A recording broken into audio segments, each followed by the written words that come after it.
Delhi CM की race में कई जाने माने चेहरे हैं, लेकिन मुहर किस पे लगेगी इस पर सबकी निगाहें टिकी हुई है। अटकलें हैं कि प्रवेश वर्मा दिल्ली के सीएम हो सकते हैं, तो वही प्रधानमंत्री नरेंद्र मोदी ने यहां पर अनुसूचित जाति के एरिया पर ज्यादा ध्यान देने की बात कही। अब देखना यह है कि लो कैटेगरी का सीएम बनेगा जो एरिया है, लो कैटेगरी एरिया का सीएम बनेंगे या फिर कोई अन्य चेहरा होगा जिसमें मनोज तिवारी भी है और साथ ही साथ कई महिला विधायकों का भी नाम आ रहा है। अब देखना यह है कि किस पर प्रधानमंत्री और जेपी नड्डा अमित शाह के मंथन के बाद मुहर लगती है। फिलहाल जानकारी के मुताबिक 13 फरवरी को शपथ ग्रहण समारोह होगा और ये तय कर लिया जाएगा जिस तरीके से चर्चाएं और अटकलें बनी हुई है सीएम फेस को लेकर, चेहरे को लेकर, और उसकी तस्वीर भी साफ हो जाएगी। दिल्ली से लाइव जुड़ गई है ब्यूरो चीफ रूही खान जानकारी के साथ। रूही, ये जो चर्चाएं हो रही है, ये जो खोज हो रही है, सीएम की खोज अब कहां तक पहुंची है, क्या जानकारी? बिल्कुल मुस्कान, देखिए जिस तरह बहुमत से भारतीय जनता पार्टी दिल्ली के अंदर आई है और उन्होंने जीत हासिल करी है, 27 साल का वनवास के बाद बीजेपी ने दिल्ली में अपनी एक पहचान जो थी वो दिखा दी है। लेकिन देखो मुस्कान, रही सीएम के फेस की बात, आपने हमेशा कई बार दूसरे राज्यों में भी देखा था, जब भी चुनाव हुआ और भारतीय जनता पार्टी जीती है, हमेशा कोई न कोई आला कमान की तरफ से जो निर्देश जिसको दिए गए हैं, जो बताया गया है कि किस चेहरे पर मोहर लगाई जाएगी, उस पर हमेशा अटकलें बनी रही है। वही अटकलें काफी लोग अब भी अटकलें लगी हुई हैं कि कौन दलित चेहरा आएगा या पूर्वांचली चेहरा आएगा या जाट चेहरा आएगा या कोई सरदार चेहरा मुख्यमंत्री के तौर पे दिल्ली में आएगा। देखिए नाम कई चल रहे हैं, कई विधायक, क्योंकि कई विधायकों के नाम भी है। मैं आपको बता दूं कि मनोज तिवारी का भी नाम है, प्रवेश वर्मा का भी नाम है, सिरसा जो है उनका भी नाम है, तो कई बड़े नाम ऐसे रेस में है जो है। और लेकिन इन पे कब मोहर लगेगी, कई बैठकें हो रही हैं। अभी सचदेवा जो अध्यक्ष हैं बाहर दिल्ली के, उन्होंने खुद एलजी से टाइम मांगा है मिलने के लिए विधायकों के साथ, लेकिन अभी एलजी की तरफ से कोई टाइम नहीं मिला है। ऐसा लगाया जा रहा है कि हो सकता है कि 14 या 15 तारीख के बाद एलजी अध्यक्ष को वक्त दे देंगे मिलने के लिए, मंथन होगा। मुस्कान, अभी एक नहीं कई बैठकें होनी है। अब ऐसे में जब प्रधानमंत्री बाहर दौरे पे हैं, जब वो वापस आएंगे तो उसके बाद बैठकें शुरू होंगी, फिर मोहर लगाई जाएगी कि कौन से चेहरे मुख्यमंत्री दिल्ली का होने वाला है। और ऐसे भी सुनने में आ रहा है कि जो शपथ ली जाएगी, जो मंत्री और मुख्यमंत्री जो शपथ लेंगे, वो 17 फरवरी से लेकर 18 फरवरी के बीच में हो सकता है कि शपथ ली जाए और मुख्यमंत्री का चेहरा भी साफ कर दिया जाए। के इस रेस में सांसद का भी चेहरा हो सकता है या फिर महिला को मौका दिया जा सकता है, क्योंकि अब तक जितने भी राज्य में सीएम फेस है कोई भी महिला नहीं है। और दिल्ली में शीला दीक्षित भी 3 बार से राज किया है। और क्या इस चीज को देखते हुए बीजेपी किसी महिला को भी मौका दे सकती है क्या? मुस्कान, देखिए बीजेपी के, मैंने आपसे जैसा भी पहले ही बोला था कि हम लोग अटकलें लगाते हैं कि ये चेहरा हो सकता है, ये चेहरा होता है, लेकिन भारतीय जनता पार्टी हमेशा अनएक्सपेक्टेड हमेशा काम करती है। कई मोहरें हो सकता है कि महिला चेहरा भी बनाया जाए, लेकिन उनसे पहले जो पुराने लोग हैं, मैं चाहे सचदेवा जो है अध्यक्ष, उनका भी नाम चर्चा में चल रहा है। अगर उनको भी मुख्यमंत्री का चेहरा चुना जाएगा तो फिर कई प्रोसेस होते हैं उसके बाद उनको एक विधानसभा पे चुनाव लड़वाया जाएगा, वो इलेक्शन जीतेंगे, उसके बाद ही वो मुख्यमंत्री बन सकते हैं। लेकिन ये लंबे प्रोसेस है।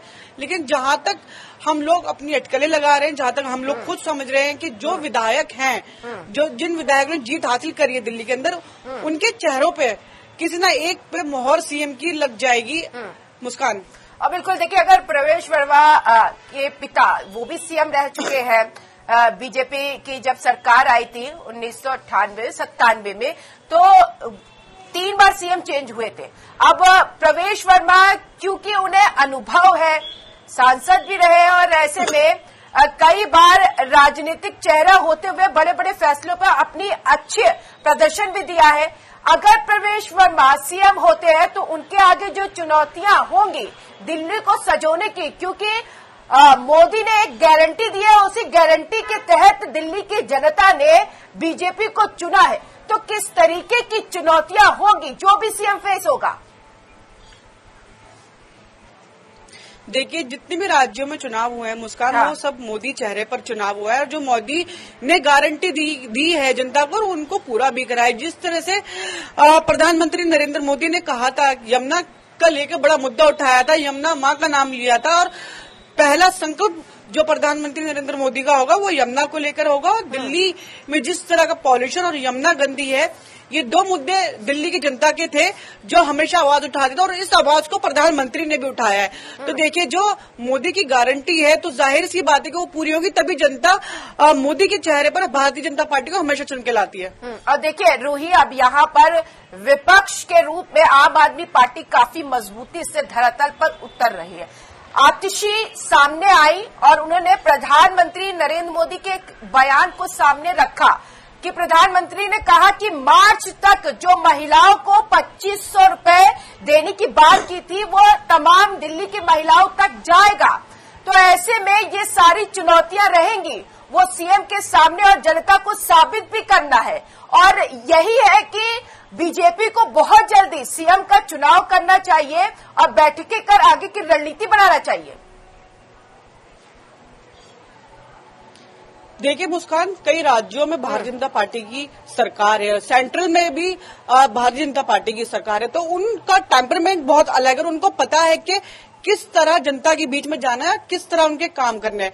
अगर रही आम आदमी पार्टी की सरकार, उनको 10-11 साल दिल्ली में सरकार चलाते हुए थे, लेकिन वो लोगों को समझ नहीं पाए थे, दिल्ली की जनता को नहीं समझ पाए थे कि उनका जो मिजाज है कैसा है। देखिए, दिल्ली की ही जनता ने ही जवाब दिया है आम आदमी पार्टी को कि आपने कई वादे करे थे जनता की दिल्ली से, आपने अपने आप को आम आदमी दिखाने का वादा उनसे करा था, बताते थे आप, लेकिन कब तक आप दिल्ली की जनता को अपने जाल में दबा सकते हैं। लेकिन ऐसा नहीं है। देखिए, तस्वीर साफ हो गई है मुस्कान, खुद जनता, दिल्ली की जनता ने देखा है, तभी बदलाव आया है, तभी सरकार बदली, तभी भारतीय जनता पार्टी को दिल्ली की जनता ने चुना है। बिल्कुल रोही, अब यहाँ पर आम आदमी पार्टी को सारी चीजें पता है, क्योंकि मैनिफेस्टो के हिसाब से अगर यहाँ पर नजर डाले तो मैनिफेस्टो एक क्रॉस करता हुआ आम आदमी पार्टी और बीजेपी के बीच नजर आया है। तो आम आदमी पार्टी हर एक मुद्दे को उठाएगी एक विपक्ष के रूप में, और जो भी सीएम का चेहरा होगा उसके सामने एक बड़ी चुनौती विपक्ष चुनौती के रूप में सामने आएगा, तो विपक्ष को भी जवाब देना है और दिल्ली की जनता को भी जवाब देना है बीजेपी को। मुस्कान, देखिए, जब आम आदमी पार्टी सत्ता में थी और विपक्ष के तौर पे दिल्ली के अंदर बीजेपी विपक्ष में थी, तो विपक्ष ने खुद इन्हीं मुद्दों को उठाया था। वो इन्हीं मुद्दों को लेकर बीजेपी लेकर आई थी कि इन्हीं मुद्दों पर उन्होंने चुनाव दिल्ली के अंदर लड़ाया। तो जाहिर सी बात है कि जो मुद्दे लेकर खुद भारतीय जनता पार्टी चुनाव जीती है और जिन पर बात करी है, अगर उन काम को भी पूरा नहीं करा जाएगा तो ये दिल्ली की जनता है, वो कभी भी सरकार मौका मिलेगा तो बिल्कुल बदलेंगे। देखिए मुस्कान, आम आदमी पार्टी की बात रही या भारतीय जनता की पार्टी बात रही, हमेशा सरकार ने ये बोला है कि विपक्ष में हमेशा लोग होने चाहिए, क्योंकि अगर विपक्ष में लोग नहीं होंगे तो राजनीति का जो एक ऑरा है वो समझ में नहीं आता है। अगर हम आम आदमी पार्टी की बात करें, कई बड़े चेहरे आपने देखा, खुद अरविंद केजरीवाल को देखा किस तरह वो वहां से अपनी जगह से हारे। तो देखिए, ये जनता का फैसला था, और खुद अरविंद केजरीवाल ने यही बोला था कि मुझे जनता चुनेगी, अगर मैंने काम कराया है तो मुझे जनता दोबारा चुन के लाएगी। लेकिन जनता ने आम आदमी का हाथ न थाम कर उन्होंने बीजेपी का हाथ थामा और बीजेपी को दिल्ली के अंदर लेकर आए। इसे आम आदमी पार्टी के तमाम कट्टावर नेता ने, जनता के जनाधार को आम आदमी पार्टी के कट्टावर नेता ने स्वीकार किया है, और साथ ही साथ मनीष सिसोदिया ने भी साफ कह दिया कि जनता ने जो जनादेश दिया है उसको हमने स्वीकार किया, लेकिन विपक्ष के रूप में बड़ी मजबूती से उतरेंगे। लेकिन हम अंदाजा लगा सकते हैं कि आम आदमी पार्टी फुल फॉर्म में है विपक्ष के रूप में बीजेपी का सामना करने को लेकर। फिलहाल इस बुलेटिन में इतना ही। आप बने रहिए टीवी 100 के साथ। नमस्कार।